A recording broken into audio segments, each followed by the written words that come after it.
वज़ीर तालीम रमेश पोखरियाल निशंक क्या करा, ये सुनते हैं। चाहता हूँ, मैं शुभकामना देना चाहता हूँ मेरे प्रिय छात्र छात्राओं। जो आज बैठक हुई है उसमें कुछ राज्यों ने कुछ समय मांगा है और सुझाव देने के लिए, और उनको कहा गया है कि 25 मई तक वो अपने सुझाव दे देंगे ताकि जल्दी से जल्दी हम इस अनिश्चितता को दूर कर सकेंगे। मुझे याद आता है कि जब हमने आपकी CBSE बोर्ड की इंटर की परीक्षाओं को स्थगित किया था, तब हमने आपसे कहा था कि हम 1 जून तक इन परिस्थितियों का आंकलन करेंगे। जो भी परिस्थितियाँ होंगी वो आपकी सुरक्षा और आपका भविष्य, हमारे सामने दोनों चीज़ें हैं, सुरक्षा पहले और उसके बाद आपका भविष्य। इन दोनों को देख करके हम फिर 1 जून को आगे का आपको अवगत कराएंगे जो भी परिस्थितियाँ होंगी। हमने ये भी कहा था कि जब भी हम इस बात की घोषणा करेंगे तो कम से कम 15 दिन हम आपको देंगे ताकि आपके मन में अचानक न हो कि कब तिथियों की घोषणा हो और कब फिर जो है आप संभलें। तो मैं ये समझता हूँ कि ये 25 मई तक सभी राज्यों के जो राज्य, कुछ ही राज्य हैं जिन्होंने कहा है कि हमको थोड़ा सा और भी मौका दीजिए।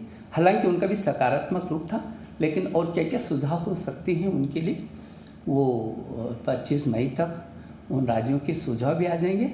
और मैंने कहा है, अपने अभिभावकों से भी कहा है, आपसे भी कहा है, अध्यापक कर्ण से भी कहा है, यदि आपके भी कोई सुझाव होंगे तो मेरे ट्विटर पर आप अपने सीधे सीधे सुझाव भेज सकते हैं। मुझे भरोसा है कि जो हमने आपको कहा है कि 1 जून से पहले और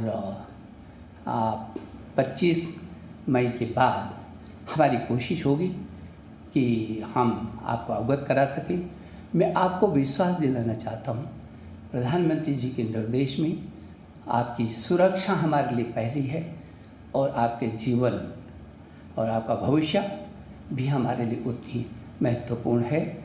और इसलिए इन सब को ही ध्यान में रख करके जो भी परिस्थितियाँ भविष्य के लिए बनेंगी, हम आपके साथ खड़े हैं। आप निश्चिंत होकर के रहिए, आप बिना तनाव में रहिए। समय के साथ इन परिस्थितियों के साथ हमको जूझना है, इसी में हमको रास्ते भी निकालने हैं। हम आपका भविष्य, हमने पिछले वर्ष भी, हम दुनिया का वो सबसे बड़ा लोकतांत्रिक देश है जिसने अपने बच्चों का 1 वर्ष खराब नहीं जाने दिया था, और सारी दुनिया ने इस बात को देखा है।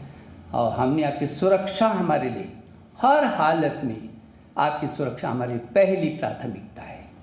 और इसलिए फिर मैं भरोसा दिलाना चाहता हूँ कि आप बिल्कुल निश्चिंत रहिए, और जो भी निर्णय होगा वो आपके हित में होगा, आपके जीवन के सुरक्षा की दृष्टि से होगा और आपके भविष्य में आपके भविष्य को लेकर के होगा।